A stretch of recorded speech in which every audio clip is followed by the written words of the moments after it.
Hello sa mga taga-Lagunense natin na kaibigan, ang inyong abang lingkod, Attorney J.M. Karait ay pinaalala na ako'y narito at nagbibigay ng libreng serbisyon legal sa mga kababayan natin.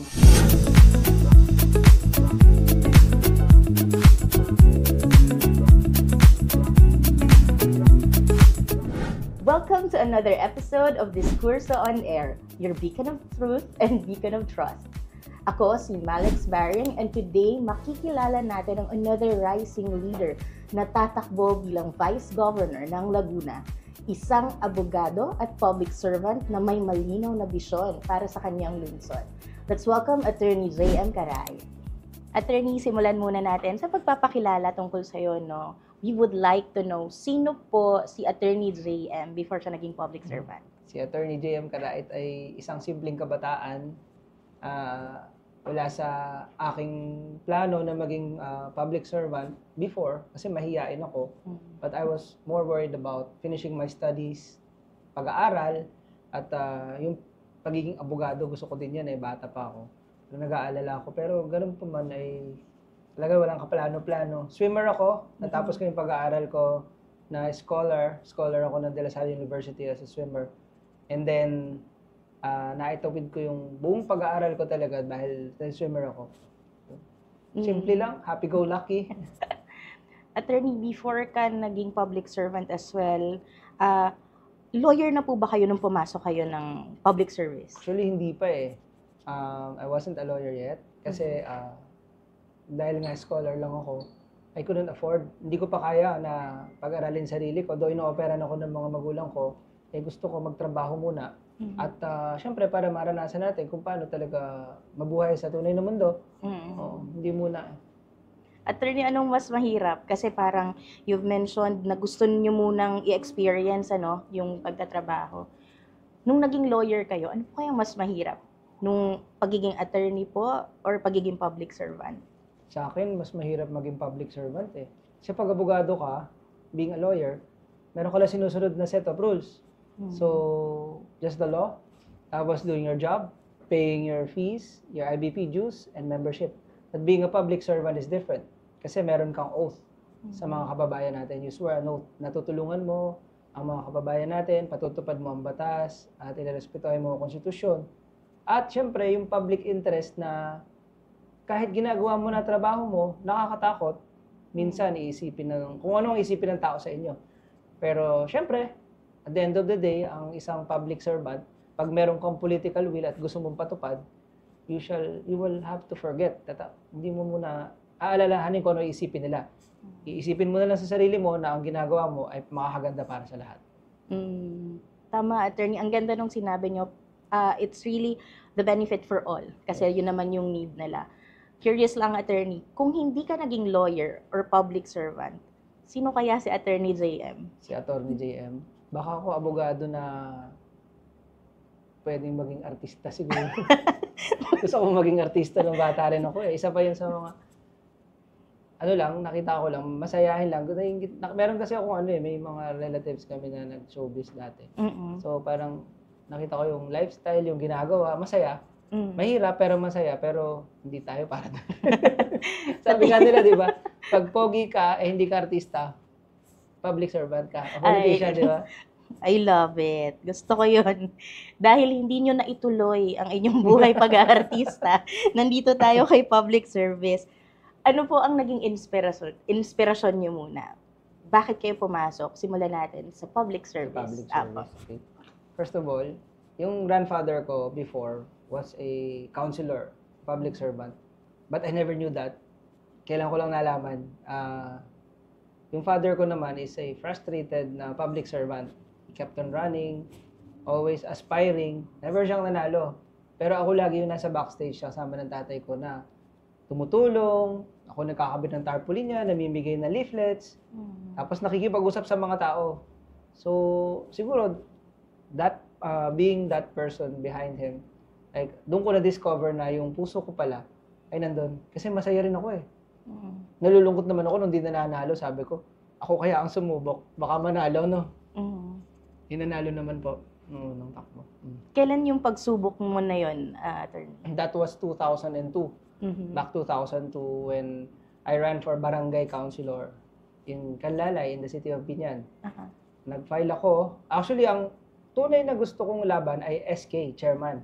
Pero nabago yung edad eh. They changed the date, the age limit. Instead of, parang tumaas yata, instead of 14 to 21, naging 14 to 18. So, disqualified ako. Kaya sabi ko, naku po, hindi yata para sa akin to. Pero ganun pa man, kahit mahirap, lumaban akong kagawad ng barangay. Kasi kalaban ko lahat, nakaupo eh. So, wala rin kumuha sa akin partido, so independent. Kaya ganun. Nanalo, attorney. Nanalo ako, doon ko na subukan yung unconventional na campaign na ginawa ko. Hindi siya tulad ng normal na ginagawa ng mga politicians or public servants. Iba yung approach ko. Nanalo ako number 1, independent, and landslide. Wow, attorney, Ikaw, this is a first-hand info na yeah. I'm also learning, So that's an amazing experience. And I think one of the unique experiences in politics as well na nakikita ko at narinig ko po. With that experience, attorney, can you share with us ano yung biggest learning mo so far dito sa larangan ng politiko naman? Sa politika, ang biggest na natutunan ko siguro ngayon is to be more patient, una. Kasi sa pagiging kabataan ko siguro, nung pumasok ako, lahat ng gusto kong mangyari, persistent ako gagawin ko, gusto ko makuha na. So, pipilitin ko yan. Minsan, dumarating sa point na ako na yung naiipit. Kasi pag nasa public service ka o politics, hindi lang naman yung pagsaserve. Siyempre, kailangan mong consider dyan yung partiduhan, grupuhan. So sa isang lugar, limbawa sa Biñan, maraming grupo, may opposition, mayroon administration. Pag mayroon kang gustong gawin, ay pinupush ko. Minsan hindi magugustuhan na administrasyon. Ang gagawin ko dahil mapusok ako, ay tinuloy ko yung programa ko. Sumama ako sa opposition. Ganun. Pero at the end of the day, hindi ko natapos yung ginagawa ko. So you have to learn how to balance kung paano makaka-epekto sa tao o kung may tatamaan ba na ibang peers na kasama mo sa politika. So, kailangan maging patient ka. You have to wait for the right time lagi to do some things or to do your plans or projects. It can't be done straight away. So, that's what I've learned. Yes, that's an inspiring lesson that you're sharing, attorney. Now, given that experience naman, what could be your message to our youth, sa mga kabataan? Anong pwede mong mabigay na message po? Well, sa mga kabataan, ibang-iba na kasi ngayon ang mga kabataan. I observed so far na mga bata natin ngayon, medyo mas mapusok sila. Mas maaga nila natututunan yung information na dapat hindi nila matutunan sa ngayon. Pero problema, nandyan na nga lahat ng information, yung mga bata, nawawala yung yung values. Yung mga basic na natuturo sa atin, yung pag-oo po, yung mga tinuturo sa atin na makikinig sa magulang, medyo takot tayo sa magulang natin. Nung bata ako, tinuruan ako ng good manners and right conduct na, GMRC. Kung nakakita ako ng basura sa sahig, pupulutin ko yan. O kaya kung may basura akong hawak, ibubulsa ko yan. So yung mga bata ngayon, basta, ganyan na lang. Nawawala yung kanilang basic na morals and good moral character na naituturo sa kanila. Sa akin, gusto ko, siguro kung ako mabibigyan ng pagkakataon, actually now, I have a chance. So I've been doing it actually. In-instill ko pa rin yung lumang values, especially sa daycare. Doon pa lang, as early as daycare, dapat turuan na sila. At kailangan nilang isipin na talagang mahalaga yun, bagay na yan. Kahit ano pa yung matutunan mo, I know there's a lot of things na pwede kang matutunan over the internet. Pero yung basic, basta mag-stick ka sa basic. May takot ka sa Diyos or may kinakatakutan ka, nakikinig ka sa parents mo, at nakikinig ka sa teachers. Yun lang.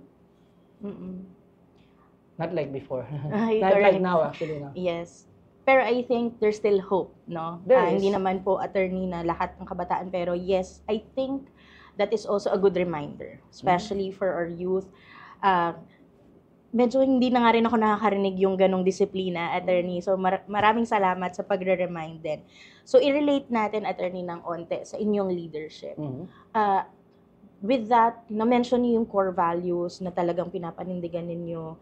ano naman po yung core principles na meron ka sa isang leadership? Sa isang leadership, Mm-mm. may principles na meron ako. Una, ako may isang salita. Once I've spoken and had that word, I will not break my word. That's one of the principles na I don't promise. Hindi ako nagmangako. Ayoko mangangako. Actually, pag nangako ka, 80% mabe-break yung pangako na yan. So, pag ako yung isang programa, hindi ko pinapangako, sinasabi ko lang na susubukan natin lagi yan. Pangatlo, may takot ako sa Diyos. I do believe there is a God. So, I always listen. At takot din ako. Gusto ko din, nakikinig din ako sa batas. Disciplinary. So, let's focus on discipline and yung fear po talaga, no? Nagtakot sa Diyos, ang pinanghahawakan nyo when it comes to your leadership. And I think we've seen that in your earlier sharing about dun sa foundation pa lang, mga kabataan pa lang. Malaking bagay, attorney. So, ano po naman ang sa tingin nyo, talking about leadership, maraming mga misconceptions. We are already in the digital era. Everything will be seen in the internet na mention nyo po. Ano? Yeah. So ano sa tingin nyo po yung mga misconception naman? Pinakamalaking misconception, anything about leadership na sa tingin mo na parang may opportunity na pwede tong itama? Ano kaya yun? Sa pagiging leader kasi laging may presumption yun na magaling na leader. Magaling, siguro alam lahat. Pero tingin ko, yun yung misconception na siguro para sa akin, ang isang leader na magaling is marunong makinig. A good listener. A leader, kasi pag isa ka leader, pwedeng hindi mo alam yung nangyayari, hindi mo alam yung ginagawa mo, pero nandun yung magaling kang follower, so nandun yung buong loob mo, kalooban mo, you're true to yourself, you have your integrity and principles. Kung hindi mo man alam yung dadaanan mong path, ang isang magaling na leader, kung ano man yan, haharapin niya, paninindigan niya. At tanggapin niya kung may mali siya. At sasabihin niya kung mali siya. Marunong umamin kung mali ka. Napakagandang konsepto na gusto nating iparating as well, no, attorney, sa hindi lamang yung nakaupo siguro, but also yung mga aspiring leaders. Ngayon, let's talk about, attorney, you're also living in Binyan. Ano sa tingin mo, attorney? Opo, magkababayan tayo. Ano po ang pinakamalaking issue ngayon sa Binyan? Una, traffic. So, medyo malala na yung traffic sa issue natin. Sa Binyan City and the flood. Pangalawa yung flood. Ano sa tingin mo, attorney? Paano natin ito masusolusyonan? Well, ang flood kasi, it's not just an issue of Binyan. It's the issue of buong Laguna. Dati kasi, kung titingnan mo sa history, wala namang flood. Nagka-flood lang siguro twice or thrice in about 3 decades. Yung malaking flood noong 1991 or 1990. And before that, there was another one during the 80s yata. No? Kasi before, Laguna de Bay was the catch basin of lahat ng tubig na manggagaling. Kasi kung titingnan mo sa mapa, ang topography niyan, ang Laguna ang pinakamababa. So lahat ng tubig na nanggagaling sa Cavite, sa mountains, at baba lahat sa atin, sa Laguna. So ang Laguna de Bay before, malinis. Marami rin tayong puno sa bundok. So because of illegal logging, tapos basura, discipline, tas the way that it was built, yung ginawa ang Laguna de Bay, yung mayroon tayong zoning. Zoning ang tawag. Sa ibang bansa, ang zoning ng bahay, pag tayo ka sa tabi ng lake, yung front ng house should be facing the lake. Sa harap na lake. Sa atin, wala naging zoning na gano'n. Well, sa atin, the houses built in Laguna or even here in Sucat, the front of the house is on the road and then the back of the house is at the bay. But when you think about that, pag inisip mo yun, pag nasa likod, saan tatapon ng basura? Saan lalagay ang basurahan? Ang mga waste, sa likod. Sa bay pupunta. Pangalawa, meron tayong mga fish pen, fish ponds. Before, wala lahat yun, yung sobrang dami. Pag nag-feed kayo ng fish na ginagawa mong bangus o kaya mga tilapia, may powder yun yung chalk. So every time you put that, lagay mo yun doon, naiipon yan. So ngayon, mababaw na yung lake mismo. Tapos sabayan pa ng basura, sabayan pa ng putol na puno, yung pressure ng tubig, bumabaha. May pag-asa pa naman. Maraming nag-aaral. Actually, we have lots of... marami tayong matatalinong mga nag-aaral yan sa UP, Los Baños. Sa research nila na gusto nilang baguhin at linisin ito. Ano nakikita mo, attorney, yung siguro top 3 solutions that you have in mind about these challenges that you have? Sa traffic kasi naman, it is inevitable because of pagdami ng population. So the solution here is to create more bypass roads, widening, more alternative routes going to dun sa mga choke points. Actually, yung lalawigan ng Laguna, provincial government already has a plan in Los Baños. Kasi have you ever been to Los Baños, crossing past Los Baños? I'm sure Sir JP, my friend, has done that before. And it's traffic. It's bad. You could, mga 2 oras siguro isang oras bago ka makatawid. Now we have the Laguna Ecotoll project. It's a public-private partnership with R2 Builders. So they will have an expressway, elevated expressway from Calamba, exiting Bae, Los Baños, and Calauan. It's about 24 kilometers. So that will ease the traffic, I'm sure. And we have actually finished tapos na kami sa joint venture. Naaprubahan na ng Sanggunian. So implementation na lang.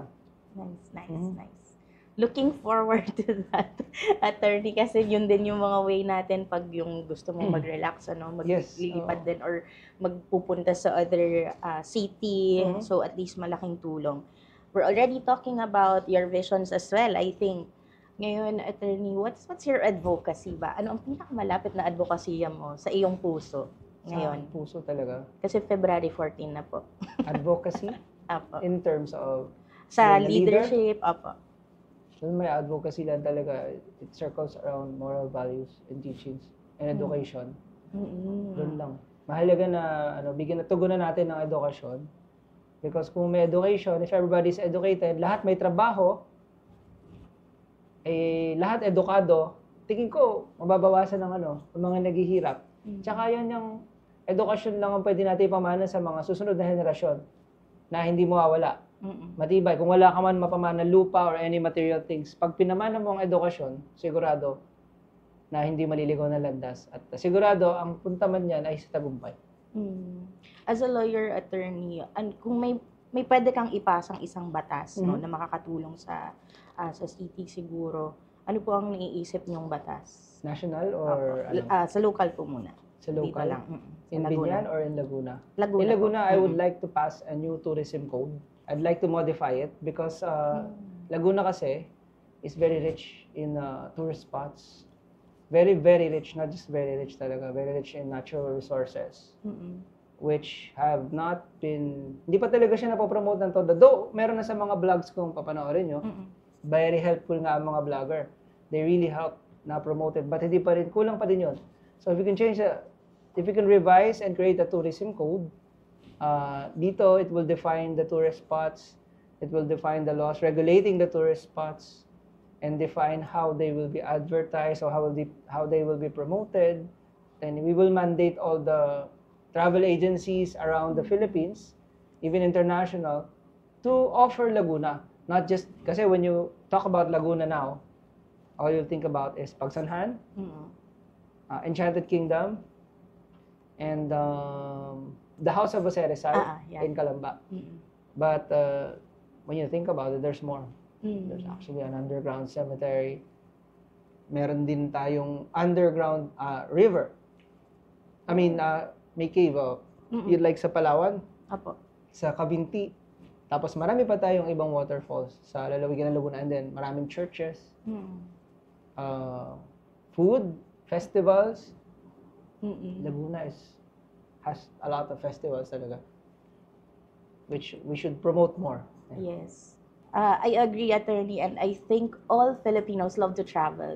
And ito po, isang baguhan as well sa Laguna. Ito yung mga bagay na hindi namin pa na-explore. And I'm excited for that vision, for that plan. That's just one plan, I think, attorney, no, in one of your visions, in one of your programs. Ngayon, just give us a sample. How do you think po, or how do you ensure naman that this plan will have a parang long-term impact? It will definitely. Sa isang lugar kasi na maunlad ang turismo at masigla ang turismo, ang kaakibat niyan ay masiglang pamayanan, ng good economy. Bakit? Chain reaction kasi yan. Pag magandang puntahan, maraming pupunta. Pag maraming pupunta, ano gagawin nila? Kakain sila, matutulog sila, sasakay sila ng public transport. So, chain reaction yan, kailangan kung dadami public transport, mas madaming kikita. Kung maraming matutulog sa kanila, maraming negosyong may tatayo. Kikita yung mga negosyante, mag-e-employ sila ng tao, magkakatrabaho. Dire-diretso na yun. Napakagandang vision, attorney. We are all excited. Pero right now, we will leave the serious discussion naman. Are you ready to tell us more about you? We're gonna talk about beyond beyond politics, attorney. Are you ready? Ready naman. Sige, ano lang to? Sige, attorney. Kinabahan ako dun. Simulan natin, attorney. Share with us, what's your favorite hobby muna? My favorite hobby? Working ba? Hindi naman.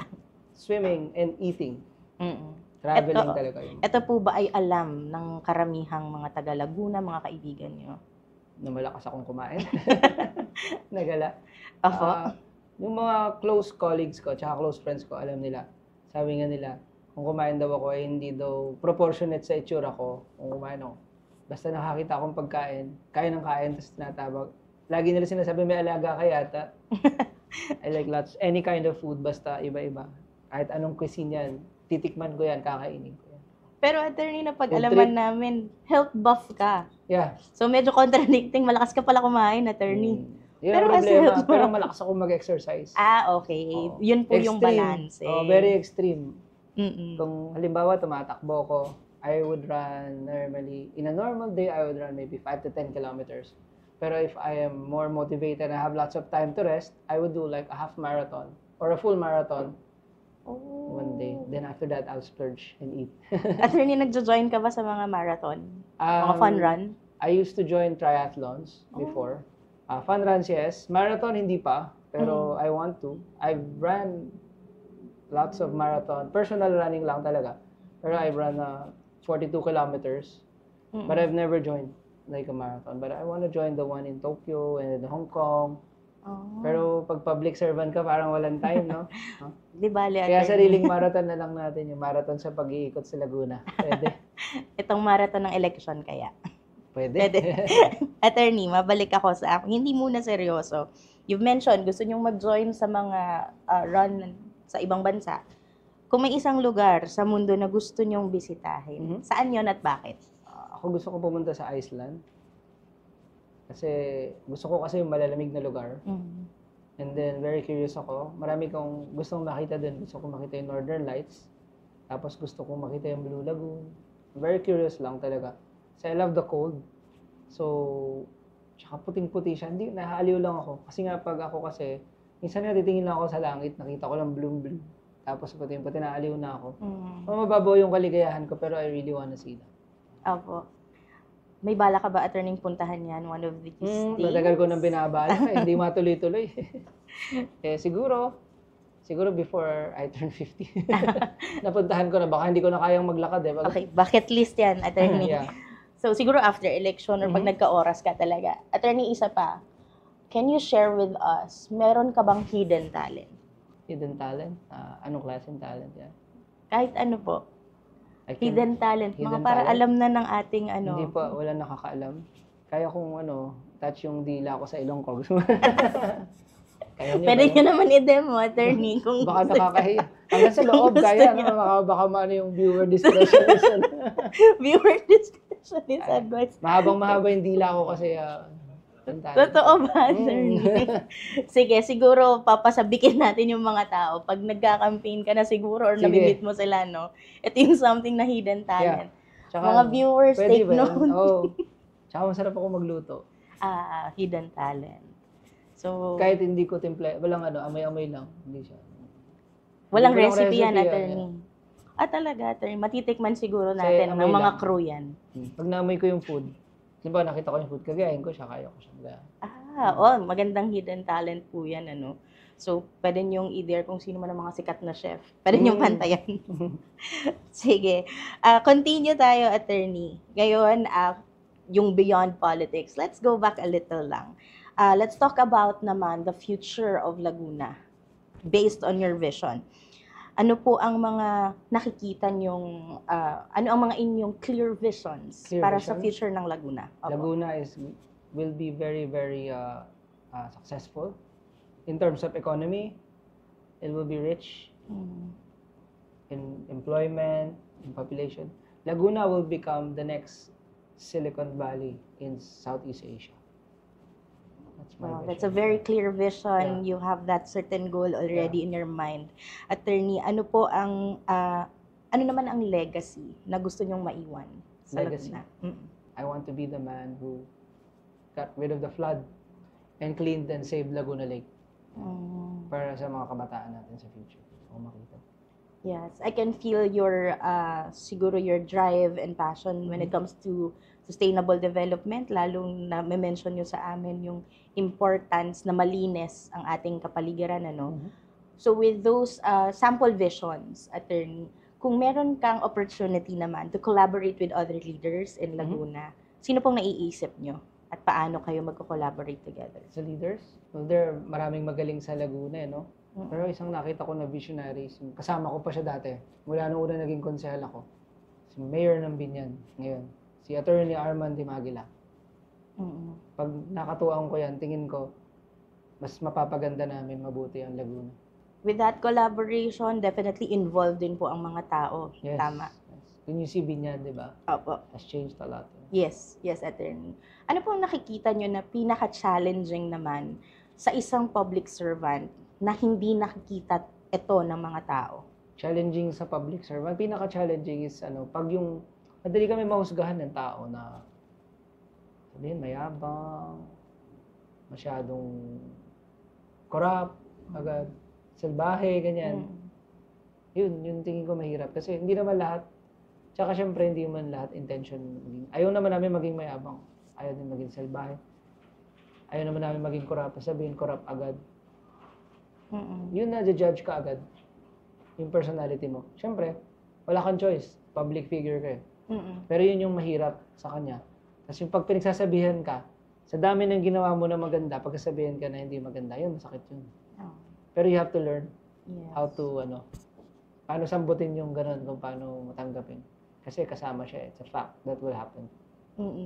Yun po ang isang mga bagay na mahirap din intindihin ng mga pinagsaservicean, na katulad nyo, na mga leader ng ating city, ng mga bayan namin, ay tao lamang. Tao lang din. Paano nyo po na-overcome yun, yung mga ganong challenges? Well, pag ako kasi meron akong vision, meron akong gustong gawin, I just focus on that. Kung ano yung naririnig ko, pasok dito, labas dyan. Basta gagawin ko tong lahat. Sa huli yan, makita nyo kung ano yung ginagawa ko. Kung ano man yung sabihin niya sa akin ngayon, hindi ko siya pakikinggan. Lalo na't masama. Kung makakahinder lang sa drive mo, sa pagtatrabaho mo. Kasi pag inintindi mo lahat ng sinasabi sa'yo, baka wala kang magawa, wala kang matapos. Sige, attorney, we can feel that naman, no? We can feel those challenges and how are you overcoming them. Ngayon, are you ready, attorney, for another segment in our podcast? Sure, baka kinabahan na naman ako sa... baka ano na naman siya. Gusto mo yung pabigla-bigla, attorney? Oo nga eh. Hindi, fast talk lang to. Fast talk? Fast talk Wala. lang, attorney. Malupit So, yan. anything, unang word na pumasok sa isip nyo yung sagot nyo. Aha, Okay.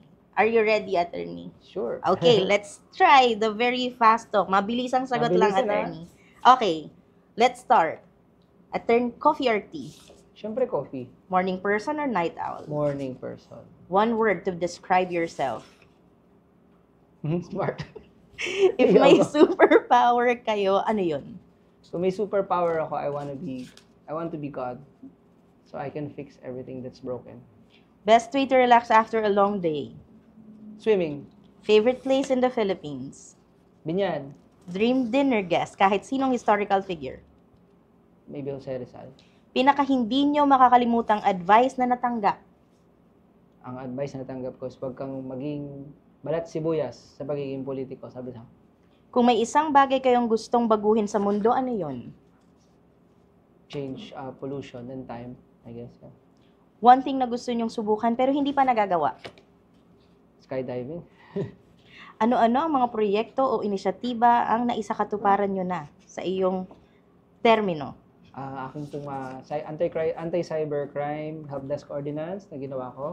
At saka yung aking pong mga sports clinics na ginawa ko. Tsaka yung free legal service ko mo.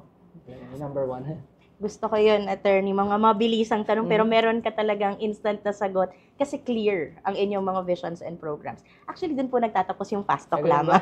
Buti na lang. Mukhang ready ka pang Wala akong may sumagot, question pa akong attorney. iba kinabahan ako eh. Hindi naman po. Hello sa mga taga-Lagunense natin na kaibigan ng inyong abang lingkod, Attorney J.M. Karait ay pinaalala na ako'y narito nagbibigay ng libreng serbisyon legal sa mga kababayan natin. At open po ang offices natin. Please follow my Facebook page, facebook.com/attorneyjmkarait at maganda po kayong manalo ng sari-saring premyo at mga freebies na maibibigay ng inyong abang lingkod sa ating lalawigan. Salamat po. So, actually, dun lang po nagtatapos ang ating discussion and I think marami pa tayong pwede pang ma-share sa ating mga viewers, sa ating mga subscribers also. So, at this point, maraming salamat. Maraming salamat, attorney, na napaunlakan nyo kami for this interview at mas makikilala ka namin sa mga next episodes. Thank you din for the time. Yes, And, po. I really appreciate this na ginagawa nyo para sa akin. Again, at yun, doon po tayo nagtatapos sa another Diskurso on Air episode, your beacon of trust and beacon of truth. Abangan ang mga susunod na episodes. Don't forget to like and subscribe. Maraming salamat.